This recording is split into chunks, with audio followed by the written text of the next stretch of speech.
আসসালামু আলাইকুম প্রিয় বন্ধুরা, সবাই কেমন আছেন? বহুদিন পর আজকে একটি লং ভিডিও নিয়ে আসলাম।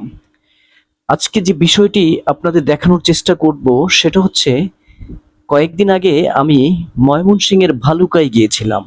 সেখান থেকে ফেরার পথে আমরা বাইপাস রোড হয়ে যাত্রাবাড়ির উদ্দেশ্যে আসি। আমাদের যে রাস্তাটা আপনারা দেখছেন এটা হচ্ছে কাঞ্চন ব্রিজ, যে ব্রিজে বাংলাদেশের আমার মনে হয় গড়ে সবচেয়ে বেশি টোল ভাড়া। অর্থাৎ আমরা ছোট একটি গাড়ি নিয়ে গিয়েছিলাম, সেখানে 270 টাকা আমাদের টোল দিতে হয়েছে, যা যাত্রাবাড়ি হানিফ মেয়র মোহাম্মদ হানিফ ফ্লাইওভারের চাইতেও দ্বিগুণ। একটু লক্ষ্য করে দেখবেন যে আমাদের গাড়ি ছাড়া এই রোডটায় কোনো গাড়ি নেই।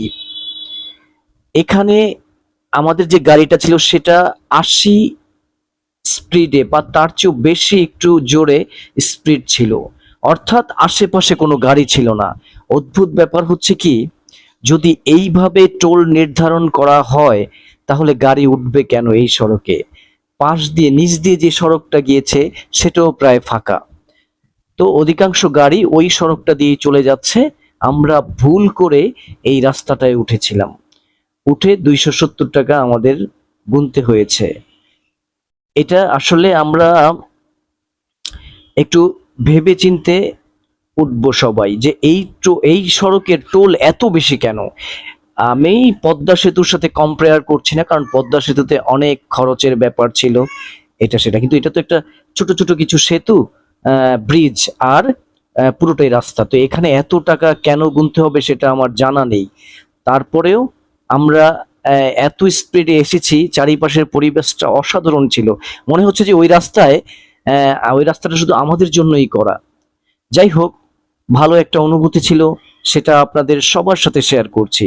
আশা করছি সবাই ভালো আছেন। যদিও আমার এই ভিডিওতে যদি আমি মিউজিক ইউজ করতাম তাহলে হয়তো ভিডিওটা আরো বেশি ফুটতো, কিন্তু অদ্ভুত ব্যাপার হচ্ছে যে আমার এই ভিডিওতে আমি এখনো মিউজিকের লাইসেন্স পাই নাই, মনিটাইজেশন হয় নাই, যার কারণে আমি এই ভিডিওটাতে কোনো রূপ সাউন্ড ইউজ করতে পারি নাই। সবার দৃষ্টি আকর্ষণ করছি, যারা যারা কাঞ্চন ব্রিজে এই বাইপাসে আসবেন তারা অবশ্যই ভেবেচিন্তে উঠবেন, না হয় আমার মতো 270 টাকা বা বড় গাড়ি হলে হয়তো আরো বেশি টাকা গুনতে হবে। তারপর যদিও নিচ দিয়া রোড খালি আছে, চেষ্টা করবেন ভেবে চিনতে এই রোডে ওঠার জন্য। তবে রোড ফাঁকা, একদমই ফাঁকা। অনেকক্ষণ চলার পরে একটা প্রাইভেট কার, মনে হচ্ছে খুব দামি একটা প্রাইভেট কার, সেটা ফ্রুত করে চলে গেল। এতটুকুই দেখলাম।